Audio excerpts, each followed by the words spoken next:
The Iowa Hawkeyes didn't win the championship this year, but the 1960-61 version of the Hustlin' Hawks became the most talked about basketball team in the nation. At the midterm break, Coach Sharm Sherman's determined Hawkeyes had won 12 of 15 and were hot on the heels of the Buckeyes of Ohio State for the conference title. Then the apparent death knell sounded. After semester examinations, 4 regulars were ineligible, and only one, brilliant Don Nelson, remained available to Sharm. The remainder of the team had to be fashioned from the squad, which totaled only 9 men. One was recruited from the student body, and the now famous Hustlin' Hawks took it from there and tackled the tough conference schedule. So now let's journey along with Coach Sherman and the Hustlin' Hawks of 1960-61, who created a storybook finish from apparent mid-season disaster.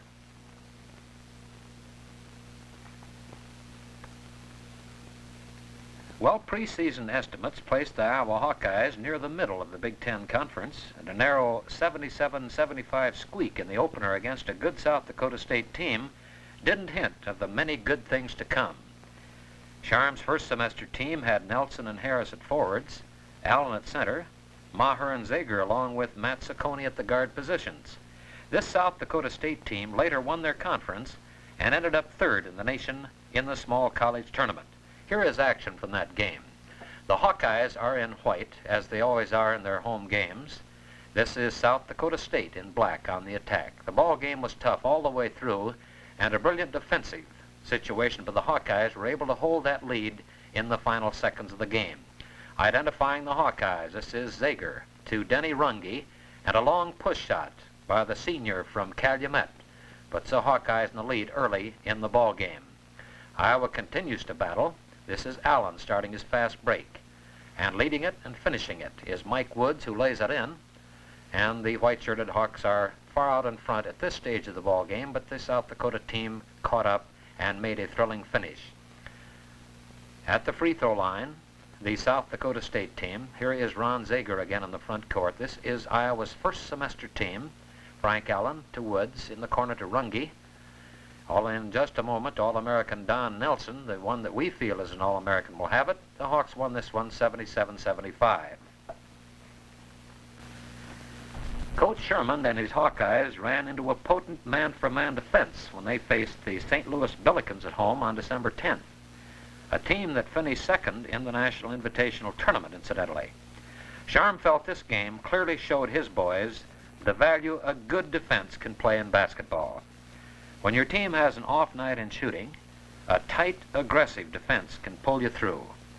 They learned their lesson well, as later developments and statistics proved that Iowa's Hawkeyes were the best defensive team in the Big Ten. Big Bevo Nordman led this St. Louis Billiken team to the win over the Hawkeyes.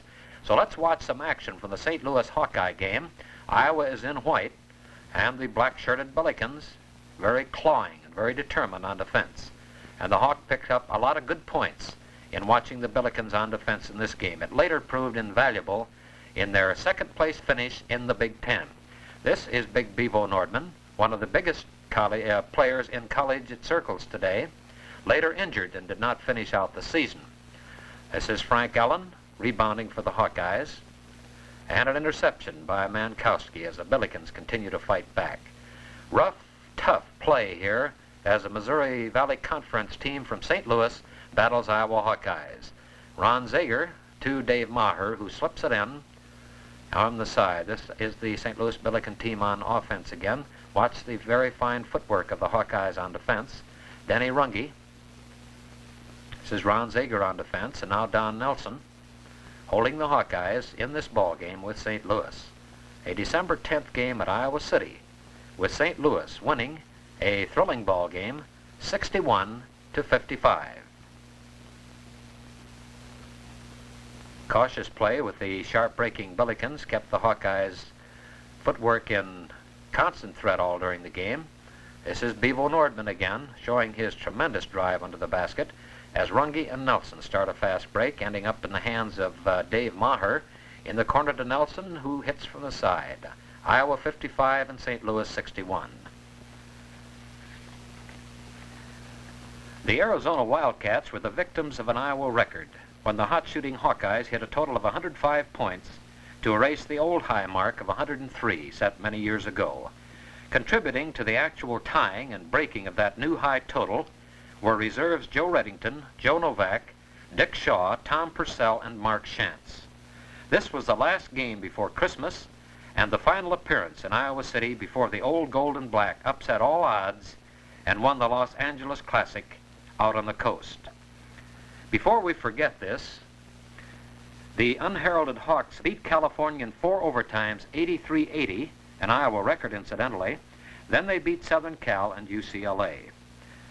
This tournament gave the Hawkeyes national ranking, and the players you're watching now were destined to play a very important role later in the season.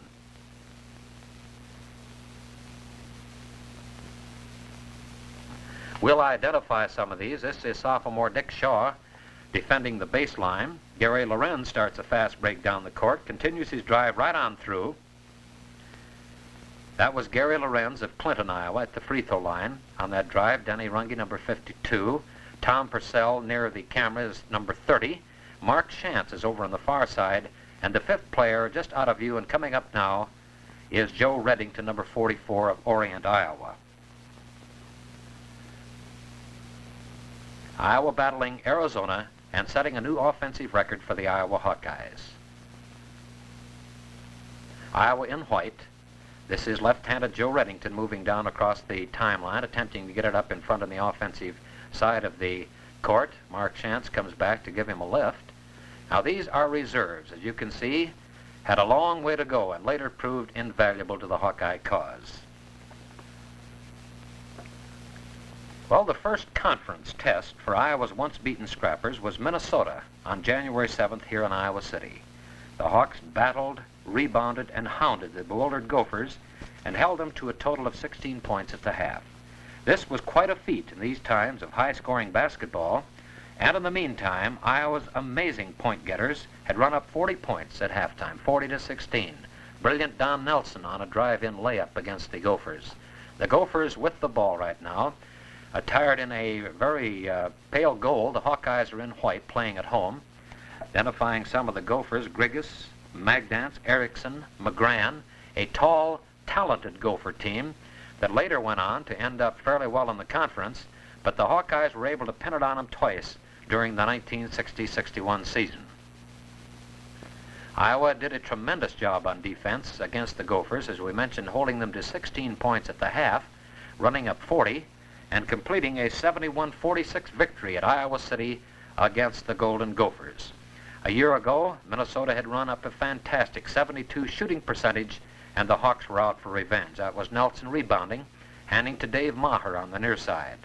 Maher into Zager, the two watch-charm guards of the first semester team of Iowa Hawkeyes. Tommy Harris from Batavia, Illinois on the side. This is Maher once again dribbling up, trying to get the ball over to Nelson on the high post. Don Nelson trying to break through, lobs it on the near side to Tommy Harris. A foul called, and Harris at the free throw line, adding a point to the Iowa total. The Gophers were bewildered by this very tight man-for-man defense the Hawkeyes threw up, and all afternoon here in Iowa City on a televised game, the Hawkeyes kept the pressure on and defeated the Gophers 71-46 here in Iowa City. This is Don Nelson with the ball, number 15, made the All-Big Ten team and Iowa's most valuable player for the year, and one of the real fine basketball teams in the nation. Ron Zager, a senior from Depew, Illinois, trying to lob in. As we near the end of the game, Iowa 71, Minnesota 46. The talent-laden Illini from Champaign-Urbana were met on January 16th at Iowa City. Now, this was a potent team with Downey, Colangelo, Small, Burwell, Wessels, and others. And the old Gold and Black whittled them down to size and ran their conference record to 4 wins without a defeat, and their season's record to 12-1, a loss to St. Louis, their only setback at this time. They finished off the Illini in this ball game 78-71 here in Iowa City. Again, the Hawks hit about 43% of their shots, and the brilliant Don Nelson contributed 25. This was the only game between the schools this season, and the old Gold and Black, after polishing off the Illini, were 4-0 in the conference. Colangelo hitting a left-handed push shot for the Illini. The Hawks on the attack now in white. This is Don Nelson. Wessels against him. This is Allen getting a handoff and a jump shot up under the basket. Good for Allen. And the Hawkeyes cutting the Illini up on defense. And now the Hawkeyes, this is Bill Burwell. Defensive play, supreme by the Hawkeyes. Dave Maher up in the front court. This is Tom Harris once again, 6 feet 5 inches. To Maher to Zager. Zager jump shoots from way out on the court. It's a little bit short, and the Illini take over. The scrappy Hawkeyes still battling at the free throw line, the Illini. The Hawkeyes on the attack once again. Around the horn it goes, Zager to Tommy Harris. A long jump shot is good, and the Illini on the attack once again. Big Burwell playing the high post has an interception by Frank Allen, and Allen slows it down to teammate Tom Harris, to Zager. Zager tries to go, gets a screen from Nelson. The Hawks won at 78-71. After the semester break, the Hawks journeyed to Bloomington, where the Hustlin' Hawks were born.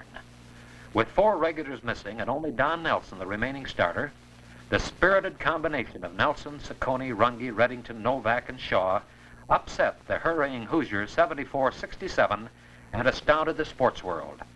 Coach Sherman called this his greatest thrill in a long line of playing and coaching highlights. He'll never forget it. This group of scrappers played defense as if they had invented it, and with this great victory at Bloomington, captured the hearts of Hawkeye fans and sports fans all over America. Let's watch a portion of the first game the Hustlin' Hawks played as a unit. Iowa's in black, battling against a driving Bass. The Hawks' Matt Ciccone in possession of the ball. Brilliant and fast. He drives and works out at the free throw line on the foul. The Hawks have a 2-point lead late in the ball game and run it out. Matt hits 2 from the charity line here. This game at Bloomington, and the tall, talented Hoosiers fight back on the attack. This is Reddington on defense. Joel Novak moves up. Reddington switches on the driver, and a foul called against the Hustlin' Hawks late in the game at Bloomington. This is rebounding attempts by the Hoosiers that are thwarted by the Hawkeyes, Novak and Ciccone. Ciccone's speed bringing him up into the front court on the side. Controlling the ball. They have a lead, and they want to keep it. There is a foul called. Matt Ciccone once again at the free throw line, and the Hawks have this one sewed up at Bloomington, Illinois. But the Hoosiers are fighting back, trying to get back in the closing seconds, and they really scrap under the basket. And Joe Novak shooting down at the far end of the field on the defensive foul against the Hoosiers. Here they come once again driving down the court. The Hawkeyes scrambling around them. Ciccone attempting to block the shot. They go high for the rebound. And these are the closing seconds of the game at Bloomington, Indiana. And there you have it, a brilliant 74-67 win by the Hustlin' Hawks at Bloomington, Indiana.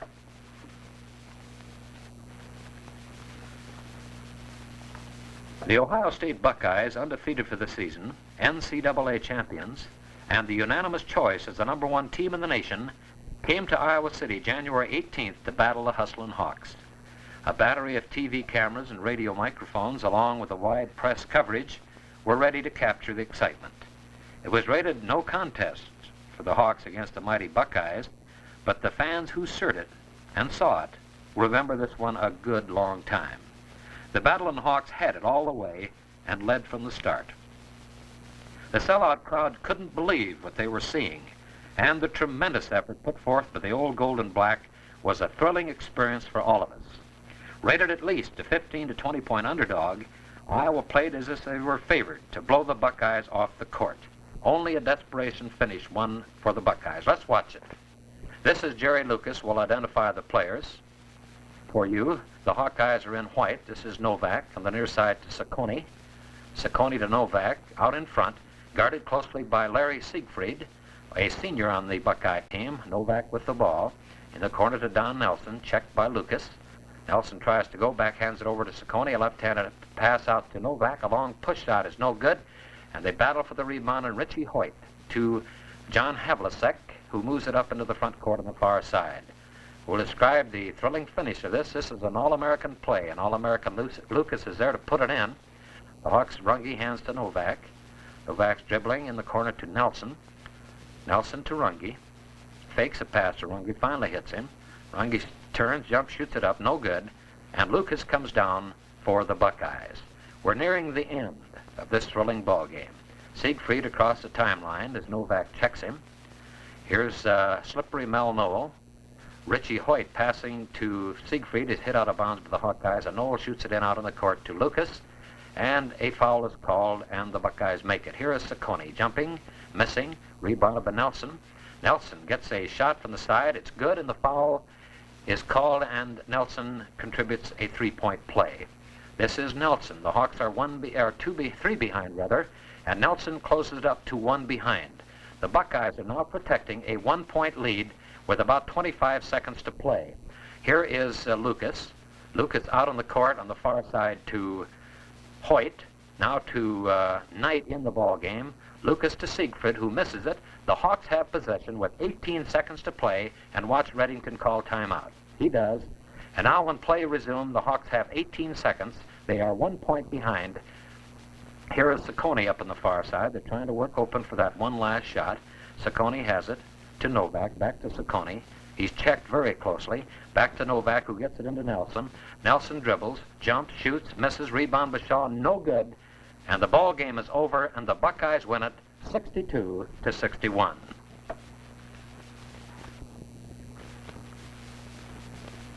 Well, the Iowa-Minnesota rematch at Minneapolis was strictly an Iowa night. Previously, the Hawks had held the Gophers to 46 points in Iowa City, and they're out to make it two straight over our arch rivals from the north. Again, a splendid exhibition of determined man-for-man defense was the answer. This Iowa version of the undermanned Hawks took the initiative and were never headed. After a close start, the Hustlers broke the game wide open in the second quarter, and there was nothing the Gophers could do about it. The game ended Iowa 61, Minnesota 43, and that's real defense in this period of high-scoring offenses. Iowa's in black on the road as Novak crosses the timeline against the Gophers. On the far side is Reddington to Nelson.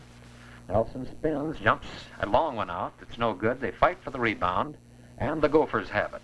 The Gophers fast break, but they were cold this night, and the Hawkeyes were able to contain them with a tough, rough, rugged, man-for-man defense. They slow it down, Reddington and Novak conferring. Early in the game, the Gophers were close, but the Hawks moved it up to 9 at the half and finished an 18-point winner over the Gophers. This is a beautiful drive by Saccone along the baseline.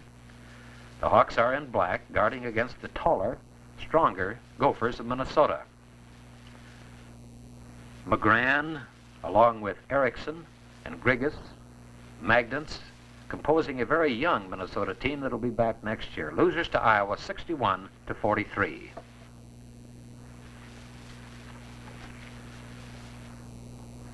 Well, this game in Iowa City with the Purdue Boilermakers was for second place in the conference, and the Hawkeyes out-hustled and outsped the Boilermakers throughout this ball game. This was one of the roughest games played in Iowa City this year. Featuring All-American and Olympic star Terry Dischinger, Purdue had given Iowa a 6-point defeat in Lafayette earlier in the year, and the Hawks were out to even things up, and they did it. Purdue has McQuitty, All-American Dischinger. The Hawks are in white. Here comes Matt Saccone down the far side of the floor. Jumping, shooting, no good, and they scrap for the rebound. A lot of rough, rugged action in this Purdue game. Saccone to Nelson, a beautiful roll shot from under the basket against Dischinger, showing the versatility of this boy. Here is Dischinger with tremendous speed trying to get his shot away. He ended up outscoring Nelson, but everyone felt that Nelson played him at least even, if not more than held his own. This is Dick Shaw trying to score from under the basket on a hook shot, but he contributes from the charity line. Purdue was fast, Purdue was rugged, and actually ended up the season in a tie for Iowa for second place. Beautiful defensive play by Dick Shaw to Tom Purcell from Clarion, Iowa, down the court to Joe Reddington. Reddington, Purcell. This is Reddington now moving out in front. Watch the nice team control of the Hawkeyes. This is Nelson again. And another brilliant move by Don is just a little bit short, but the Boilermakers fast breaking now against Iowa's Hawkeyes. Purdue didn't have it this night. The Hawks out-battled them, out-hustled them, and the brilliant Matt Saccone pushes one far down the court to Tommy Purcell. This is Don Nelson battling against the Purdue Boilermakers. Watch this brilliant shot by Nelson. Iowa won it over Purdue here in Iowa City by an 11-point margin of 73-62 after holding a 10-point lead at halftime. We'll get another chance to see the speed of Terry Dischinger of Purdue. Well, the final at McGaw Fieldhouse in Evanston against the Wildcats at Northwestern was another page in the books of thrills and achievement by Sharm's Hustlin' Hawks. Don Nelson is pulling the Hawkeyes up to within 1 point late in the ball game as they're trailing Northwestern. The Iowa Hawkeyes have it in their possession, passing the ball around the horn, trying for one shot. The ball goes in to Joe Reddington, who makes a brilliant jump shot from 17 feet away, and the Hawks have a 63-62 lead. In the final seconds of the play at McGaw Fieldhouse, the Hawks are battling desperately to hold on to that 1-point lead. The Hawkeyes are in black, the Wildcats are in white. Desperation finish here at Northwestern. This is Matt Ciccone on the far side to Don Nelson. The ball game is over, and the Hawkeyes won it, tied for second in the conference, and the youthful, brilliant coach of the Iowa Hawkeyes, Sharm Sherman, gets a much-deserved ride into the dressing room. A tremendous finish to a brilliant season in 1960 and 61. And say, wasn't this a great season? Our only loss for the next season will be senior Denny Runge, who played a big role in the great season. Brilliant, outstanding Don Nelson, all Big Ten and most valuable for the Hawkeyes. He'll be back, and he'll be an All-American. This hard-working, dedicated coaching staff, led by 26-year-old strategist Sharm Sherman and assistant Bob King, freshman coach Dick Schultz and Les Cuney, and the foursome. This quartet has great hopes for the future. Iowa basketball is in wonderful hands. Well, this team made a lot of records, but the records are not what made this season successful. The first half of the season, the entire state and most of the nation followed these Hawks with an interest that was almost unbelievable. The word pride best describes the quality these young athletes possessed. Pride in themselves, pride in their school, and pride in their state. This was one of the most successful teams in Iowa history, but the way they did it with hustle, pride, and a hounding defense won for Coach Sharm Sherman, his staff, and his Hustlin' Hawks immortality in the annals of Iowa basketball. On the basis of his team's showing in their national ranking, Sharm Sherman was honored as Coach of the West team in the annual East-West charity game and was third in the voting as Coach of the Year. Iowa may have a better team in the future. We hope they do. But we wonder if they will ever have one to surpass the respect and admiration earned by the Hustlin' Hawks of 1960-61.